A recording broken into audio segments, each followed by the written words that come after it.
Spoiler alert, bin Laden dies at the end of it. We knew we weren't coming home from that mission. We were going to die. We're going to get shot down on the way in. We're going to run out of fuel and just be in Pakistan and live our short, miserable lives in a Pakistani prison. If anyone's going to blow himself up, it's bin Laden. We're not coming back. The guy that ended up in the point man position taking me up the stairs to bin Laden's bedroom, he pulled me aside before we left and he said, "Don't take this the wrong way. I'm going. But if we know we're going to die, why are we going?" Which is just legit. He wanted to say it out loud, and I said, that's a good point. We are not going for fame, and we are not going for bravado. We are going for the single mom who dropped her kids off at elementary school on a Tuesday morning, and then 45 minutes later, she jumped to her death out of a skyscraper.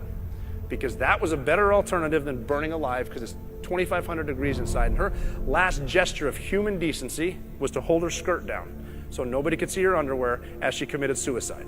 And she didn't want to do any of that. She wasn't supposed to be in the fight. We're supposed to fight. That's why we're going. We were a week and a half into planning that big mission. We had some of the best minds planning the mission to kill bin Laden, and we rehearsed the perfect plan over and over and over every day with real helicopters on a real training site, 14 hours a day, and then afterwards we'd talk about it around a table with a replica. And one night, the boss said, "All right, guys, what's the worst thing that could happen?" And the youngest guy in the room said, "Well, hey, the helicopter could crash in the front yard." He's like, "What? I mean, can we talk about that for 20 seconds? And that happened. But we were able to take a potentially catastrophic event and turn it into something great because of our preparation. No matter what, we never quit. People will be so close to a goal, 95% of the way there, and have a bad day and then throw their hands, or a series of bad days. That's it, I quit, I'm done, You are not having a bad life, you're having a bad day. Now, saying never quit and never quitting are two different things, so I need to tell you a story. You're in the Navy, so you know how to tie a lot of knots. The test is go tie a series of knots with this rope around that rope. So the instructor will say, go tie a bowline knot. So you hold your breath and swim down there, tie a bowline knot, and you back off. Spend about a minute. He comes back down and checks it, and kind of like, yeah, okay, that's good. So you untie the bowline knot, you go back up, you get one breath of air, enough time for him to tell you about knot number 2. So he'll be like, okay, go tie a square knot. The test is simple. Tie 5 knots in a row, you pass. Now, they give you a certain amount of attempts at each test, but a friend of mine named John was on his last attempt. If he doesn't do all 5 right now, they're going to kick him out today. He'll never be a SEAL. Lifelong dream, that's a lot of pressure. On his 5th knot attempt, he drowned. So the instructor swam down to get him. He straddled John and started immediately with a sternum rub, trying to get him to cough it up. Then he started CPR. And we could actually hear him saying to John, come back to the light. So John was out for a minute and a half, finally spit up all the water out of his lungs. And the first words out of his mouth were, "Did I pass?"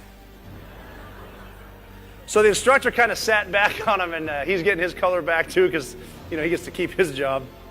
He goes, "Yeah, man, you passed." And John goes, "Thank God, I finally got the 5th knot."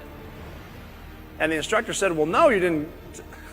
Look, I'm in a good mood right now, so I'm going to let you in on a secret. I don't care how many knots you know how to tie. That is not part of the curriculum to become a Navy SEAL. My job simply is to see how far you'll push yourself. You just killed yourself. You passed the goddamn test. Good job." So, when you feel like quitting, which you will, don't quit right now. Quit tomorrow. Wake up in the morning on time and make your bed the right way, then brush your teeth. Little victories. Make it to 5 a.m. PT on time. Get through that and make it to breakfast. After breakfast, concentrate on getting to lunch. After lunch, make it to dinner.